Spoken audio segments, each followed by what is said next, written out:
Hello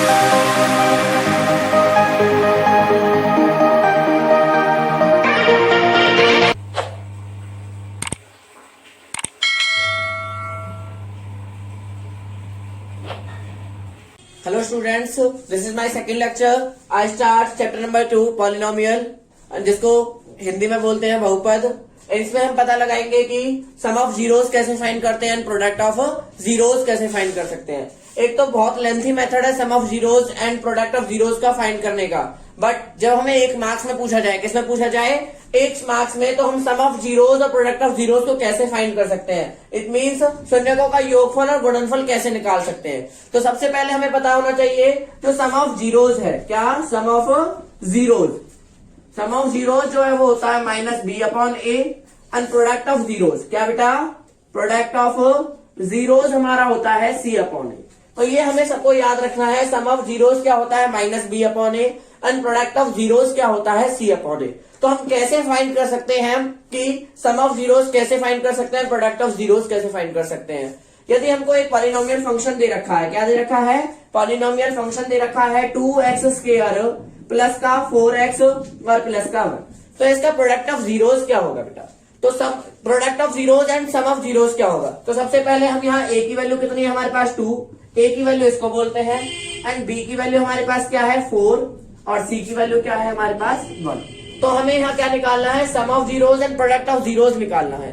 तो सम of zeros निकालने के लिए क्या करेंगे, सम ऑफ जीरोस जो क्या होता है माइनस का b अपॉन ए।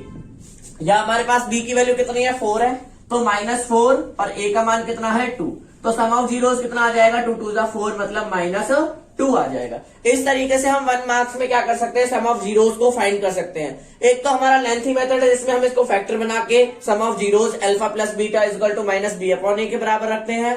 बट जहां पर 1 मार्क्स के लिए आए तो हमें क्या करना है, डायरेक्ट ए बी सी की वैल्यू निकालनी है और क्या करना है, sum of zeros minus B upon A में पुट करना है। बी की वैल्यू कितनी है 4, तो ये -4 अपॉन में 2, ये क्या आ गया सम ऑफ जीरोस।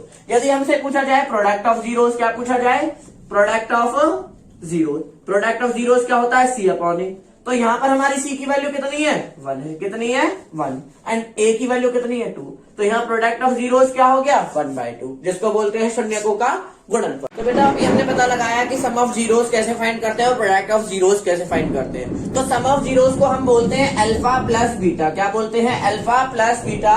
ये होता है हमारा सम ऑफ जीरो जिसकी वैल्यू क्या होती है माइनस का बी अपॉन ए, एंड होता है प्रोडक्ट ऑफ जीरोस, क्या, प्रोडक्ट ऑफ जीरोस जिसको बोलते हैं अल्फा मल्टीप्लाई बीटा, जो होता है C upon A. Sum of zeros मतलब अल्फा प्लस बीटा की वैल्यू क्या हो गई माइनस का बी अपॉन ए, और product of zeros alpha multiply beta की वैल्यू क्या हो गई सी अपॉन ए। अब इनके यूज से देखो बेटा, यदि कोई हमें जीरोस दे रखे, क्या दे रखे हैं जीरोस, और हमें क्वाड्रेटिक पॉलिनोमियल फाइंड करना है, क्या फाइंड करना है, क्वाड्रेटिक पॉलिनोमियल मतलब द्विघात बहुपद ज्ञात कीजिए। तो द्विघात बहुपद को कैसे ज्ञात किया जाता है। तो बेटा अभी हमने देखा sum of zeros alpha plus beta होता है वो minus B upon A, and product of zeros alpha multiply बराबर है सी अपॉन ए। तो बेटा हम पे क्वेश्चन आ सकता है हमारे पास, how to calculate quadratic polynomial. Quadratic polynomial मतलब द्विघात बहुपद को कैसे ज्ञात किया जा सकता है। यदि हमको क्या दे रखा हो, सम ऑफ जीरोस और प्रोडक्ट ऑफ जीरोस दे रखा हो, एक फॉर्मूला है छोटा सा x² माइनस में सम ऑफ जीरोस मतलब alpha plus beta x plus में प्रोडक्ट ऑफ जीरो। तो इस फॉर्मूले से हम क्या फाइंड कर सकते हैं, क्वाड्रेटिक पॉलिनोमियल फाइंड कर सकते हैं। मान लीजिए हमको सम ऑफ जीरोस दे रखा है, प्रोडक्ट ऑफ जीरोस दे रखा है, तो हम इस इक्वेशन में पुट कर देंगे और हमारा क्या निकल जाएगा, द्विघात बहुपद जिसको बोलते हैं क्वाड्रेटिक पॉलिनोमियल। फॉर एग्जांपल यदि हमारे पास सम ऑफ जीरोस क्या है, sum of zeros and product of zeros is 3 और 4। सम ऑफ जीरोस और प्रोडक्ट ऑफ जीरोस हमें क्या दे रखा है 3 और 4, और हमें क्या फाइंड करना है, क्वाड्रेटिक पॉलिनोमियल फाइंड करना है। तो हम किसका यूज करेंगे, इस फॉर्मूले का यूज करेंगे, x² minus sum of zeros हमारे पास क्या है 3 है, कितना है 3, फिर क्या लग गया x, और प्लस में प्रोडक्ट ऑफ जीरोस मेरे पास क्या है 4। तो इस तरीके से हम क्वाड्रेटिक पॉलिनोमियल को फाइंड कर सकते हैं। कैसा फॉर्मूला लगा के, सम ऑफ जीरोस और प्रोडक्ट ऑफ जीरोस यदि हमें दे रखे हो तो वहां हम लगाएंगे x² minus alpha plus beta मतलब sum of zeros, x plus में अल्फा मल्टीप्लाई बीटा मतलब प्रोडक्ट ऑफ जीरोस। एक क्वेश्चन इसके अकॉर्डिंग करते हैं हम, देखो आगे। If sum of zeros and product of zeros मतलब शून्यकों का योगफल और शून्यकों का गुणनफल क्या है, 5 और 4 है, then find the quadratic polynomial मतलब द्विघात बहुपद ज्ञात कीजिए। या फिर क्वेश्चन इस तरीके से आएगा, इफ जीरोज आर पॉलिनोमियल, यहाँ मेरे को क्या नहीं पता, सम ऑफ जीरोज और प्रोडक्ट ऑफ जीरोज नहीं पता, यहाँ खाली क्या पता है, जीरोज पता है, और हमें क्वाड्रेटिक पॉलिनोमियल फाइंड करना है। तो दोनों को अलग तरीके से सॉल्व करेंगे, कैसे देखो। तो फर्स्ट जो क्वेश्चन है उसको इस तरीके से सॉल्व करना है। यहाँ मेरे पास सम ऑफ जीरोज मतलब अल्फा प्लस बीटा कितना दे रखा है, 5, एंड प्रोडक्ट ऑफ जीरोज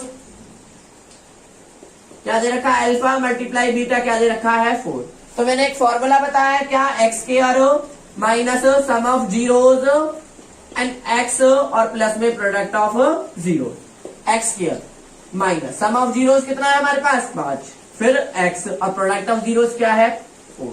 तो इस तरीके से हम क्या कर सकते हैं, क्वाड्रेटिक पॉलिनोमियल को फाइंड कर सकते हैं, मतलब द्विघात बहुपद को इस तरीके से ज्ञात किया जा सकता है। बट जब सेकेंड क्वेश्चन जो है इसमें हमें क्या दे रखा है, जीरोज और पॉलिनोमियल दे रखा है, और जीरोज और पॉलिनोमियल को सबसे पहले हम किस में कन्वर्ट करेंगे, सम ऑफ जीरोज और प्रोडक्ट ऑफ जीरो।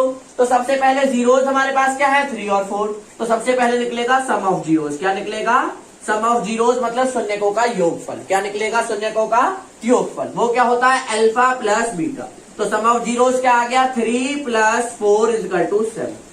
अब उसके बाद हम क्या निकालेंगे, प्रोडक्ट ऑफ जीरोज, क्या निकालेंगे, प्रोडक्ट ऑफ जीरो, जिसको बोलते हैं शून्यकों का गुणनफल। शून्यकों का गुणनफल कैसे निकालते हैं, अल्फा मल्टीप्लाई बीटा मतलब 3 × 4, 3 × 4 = 12।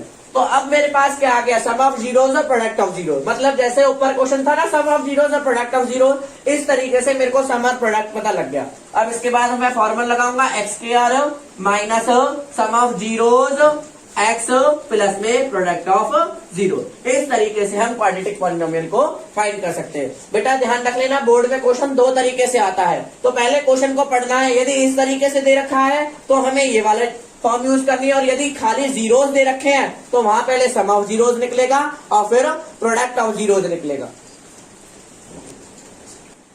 तो बेटा हमें क्वेश्चन दे रखा है, which of the following are polynomial, polynomial इनमें से कौन सा बहुपद है, पॉलिनोमियल कौन सा होगा बेटा, पॉलिनोमियल इस तरीके से जिसकी पावर 1, 2, 3 या फिर इस तरीके से कोई फॉर्म है वो है पॉलिनोमियल फंक्शन। यहाँ ये रूट में फॉर्म है तो ये पॉलिनोमियल नहीं है, यहाँ अपॉन में है इसीलिए ये भी पॉलिनोमियल नहीं है, ये भी किसमें अपॉन में है।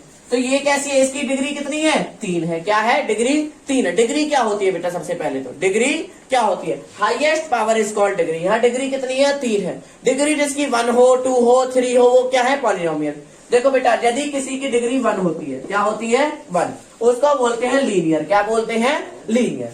जिसकी डिग्री 2 होती है उसको बोला जाता है क्वाड्रेटिक, क्या बोला जाता है, द्विघात समीकरण। और जिसकी डिग्री 3 होती है उसको बोलते हैं त्रिघात समीकरण, मतलब क्यूबिक बोलते हैं। यहाँ क्या है बेटा, 3 है पावर, तो पर फंक्शन कैसा है, पॉलिनोमियल फंक्शन है। कैसा फंक्शन है, पॉलिनोमियल फंक्शन है। और बेटा ध्यान रख लेना, यदि कोई अपॉन में टर्म होती है, कैसी टर्म होती है, अपॉन में टर्म होती है, वो पॉलिनोमियल नहीं है, या फिर रूट में टर्म होगी वो भी पॉलिनोमियल नहीं है। सिंपलेस्ट फॉर्म है जैसे x³ + 3 या x² + 2 या x + 1, ये सारे क्या है, पॉलिनोमियल फंक्शन आने हैं और कैसे जीरोस फाइंड करने हैं, ठीक है। तो ध्यान से देखना बेटा, सबसे ज्यादा इंपॉर्टेंट टॉपिक है। यदि जीरोस बनाना आ गए मतलब फैक्टर बनाना आ गए तो समझ लेना 2-3 चैप्टर वैसे ही कवर हो जाते हैं। तो हमें क्या करना है, सबसे पहले लास्ट वाली डिजिट को आगे मल्टीप्लाई करना है। क्या करना है, लास्ट वाली डिजिट को आगे मल्टीप्लाई करना है, मतलब 1 × 3 क्या हो गया, 3। अब इस 3 के ऐसे फैक्टर बनाओ, इस 3 का ऐसा फैक्टर बनाओ जिनका योग मतलब ऐड या सब्ट्रैक्ट मतलब माइनस करने पर क्या आ जाए, बीच वाली डिजिट आ जाए, मतलब 4 आ जाए। तो 3 के मैंने क्या फैक्टर बनाए, 1 और 3, 3 × 1 = 3, 3 और 1 कितने हो गए, 4 हो गए, और हमें भी क्या चाहिए, 4 चाहिए। तो यहाँ हम क्या करेंगे, 3x² प्लस का, एक तो हमारा 1 बना और दूसरा बना 3, क्योंकि 3 × 1 = 3 हो रहा है, और इनका एडिशन कितना है, 4। मल्टीप्लीकेशन तो 3 के बराबर आना चाहिए और एडिशन 4 के बराबर आना चाहिए। एडिशन या सब्ट्रैक्शन कुछ भी 4 के बराबर आ जाए। अब बेटा देखो, स्टार्टिंग के 2 में से हमारा क्या कॉमन है, x कॉमन है, तो यहाँ क्या बचा, 3x और प्लस का 1।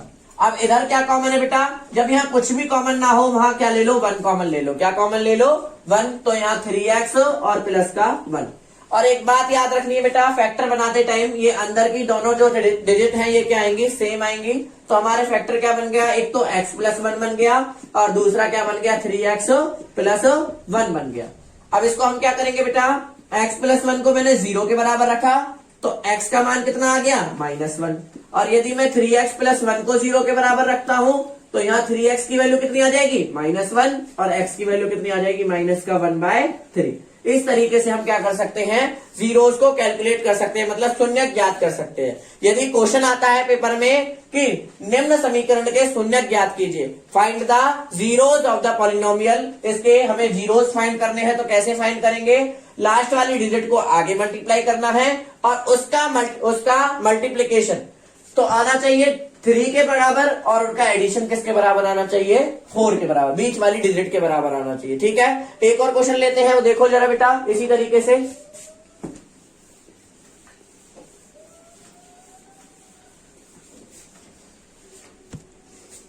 यदि बेटा हमें क्वेश्चन दे रखा है 4x² माइनस का 4x और प्लस का 1, तो इस तरीके से इसको हम कैसे फाइंड करेंगे, लास्ट वाली डिजिट को पहले आगे मल्टीप्लाई किया, 1 4 जा 4। तो बेटा हमें 4 के ऐसे फैक्टर करने हैं जो बीच में क्या आ जाए, 4 आ जाए। देखो बेटा 4 और 1 तो 5 बन रहा है, ये तो आएगा नहीं। तो 4 किसकी टेबल में आता है, 2 की टेबल में। 2 2 जा 4, 2 और 2 कितने हो गए, 4 हो गए और मेरे को 4 ही चाहिए था। तो मैं क्या करूंगा, 4x² और माइनस है तो ब्रैकेट लगा दो, माइनस है तो क्या कर दो ब्रैकेट। 2 और 2 को जोड़ने पर 4 बन रहा है, मतलब 2x और 2x को यदि मैं ऐड कर दूं तो क्या बन गया, 4 बन गया और प्लस में क्या आ गया 1। तो यहां मैंने क्या किया, 4x² माइनस का 2x और माइनस प्लस क्या हो गया माइनस, ये क्या हो गया 2x और प्लस का 1। अब इधर देखो इन दोनों में क्या कॉमन आ रहा है, 2 कॉमन आ रहा है ना, 2x। तो यहां तो बचा 2 2 जा 4 और एक x बचा, ये पूरा बाहर निकल गया तो यहाँ 1 बचा। अब ध्यान से देखो ये बिल्कुल सेम है, बस साइन आगे पीछे है। क्या आगे पीछे है, साइन। और जब साइन आगे पीछे हो और सेम हो तो वहां -1 कॉमन ले लिया करो। क्या कॉमन ले लो, -1, क्योंकि माइनस माइनस क्या हो गया प्लस और माइनस प्लस क्या हो गया माइनस, आगे अंदर का सेम। तो पहला फैक्टर तो हमारा बन गया 2x - 1, क्या बन गया 2x - 1 और सेकंड फैक्टर क्या बन गया 2x - 1। यदि मैं 2x - 1 को 0 के बराबर रखता हूं तो यहाँ 2x किसके बराबर आएगा, 1 के बराबर आ जाएगा और x की वैल्यू 1/2 हो जाएगी। ऐसे ही दूसरे को भी 0 के बराबर रख लो, 2x - 1 को, तो यहाँ 2x किसके बराबर आ गया 1 के बराबर और x की वैल्यू कितनी आ गई 1/2। इस तरीके से हम क्या फाइंड कर सकते हैं, जीरोस फाइंड कर सकते हैं। तो बेटा एक नंबर में क्वेश्चन हमसे पूछा जा सकता है, find the number of zeros, मतलब शून्यकों की संख्या ज्ञात करो ऑन वाई एक्सिस, मतलब वाई अक्ष पर शून्यकों की संख्याएं ज्ञात कीजिए। तो ध्यान से देखो, जब हम कोई ग्राफ बनाते हैं तो ये जो लाइन होती है वो होती है एक्स अक्ष की, किसकी होती है एक्स अक्ष, जिसको बोलते हैं एक्स एक्सिस। और ये जो होती है इसको बोलते हैं वाई एक्सिस, क्या बोलते हैं इसको वाई एक्सिस। और ये जो बीच का पॉइंट होता है इसको बोला जाता है ओरिजिन। क्या बोला जाता है, ओरिजिन, क्योंकि यहाँ पर एक्स की वैल्यू भी 0 है और वाई की वैल्यू भी 0 है। और हमें फाइंड करना है वाई एक्सिस पर नंबर ऑफ जीरो। ध्यान से देखो बेटा, वाई एक्सिस ये है, यहां पर ये लाइन कितनी बार टच कर रही है, 1 2 3 और एक ये 4 और एक ये 5। तो यहाँ नंबर ऑफ जीरोस कितने होंगे, 5 होंगे। क्या होंगे, 5। इस तरीके से हम जीरोस को फाइंड कर सकते हैं। और एग्जांपल ले लीजिए, जैसे ये हमारा एक्स एक्स हो गया, ये वाई एक्स हो गया। यहाँ पर हमें क्या निकालने हैं, जीरोस निकालने हैं। क्या निकालने हैं, जीरो। तो यहाँ वाई एक्सिस पर जीरोस कितने, 1 2 और 3। तो यहाँ वाई एक्सिस पर जीरोस कितने हैं, 3 है। नंबर ऑफ जीरोस क्या हो गए, 3। मतलब शून्यकों की संख्या कितनी है, 3 है। और यही ये पूछ ले कि एक्स एक्स पर जीरोस की संख्या क्या होगी, तो एक्स पर जीरोस देखो कितनी बार टच कर रहा है, ये है एक्स एक्सिस। एक्स एक्सिस पर यदि एक बार टच कर रहा है तो यहाँ पर कितना होगा, एक्स एक्सिस पर जीरोस 1 होगा। अभी मेरे से पूछा है वाई एक्सिस पर जीरोस कितने होंगे, तो वाई एक्सिस पर कितने, 1 2 3 4 5। कितने जीरोस है, 5। और यहाँ कितने, 1 2 3। इस तरीके से हम क्या कर सकते हैं, जीरोस को फाइंड कर सकते हैं। मान लीजिए हमें क्या निकालने हैं, नंबर ऑफ जीरोस फाइंड करने हैं। Number of zeros on x axis, किस पर फाइंड करना है, एक्स एक्सिस पर, मतलब एक्स एक्स पर जीरोस की संख्या निकालनी, मतलब शून्यकों की संख्या। एक डायग्राम हमें इस तरीके से, मैंने एक्स और वाई हमें दे रखा है। यहां पर देखो 1 2 3 4। तो एक्स एक्सिस पर नंबर ऑफ जीरोस कितने हैं, नंबर ऑफ जीरोस कितने हो गए, 4 हो गए। कितने हो गए, 4। और यदि हमसे वाई पर पूछता तो यहाँ वाई पर कितने हैं, 1 है। इस तरीके से नंबर ऑफ जीरोस को हम फाइंड कर सकते हैं।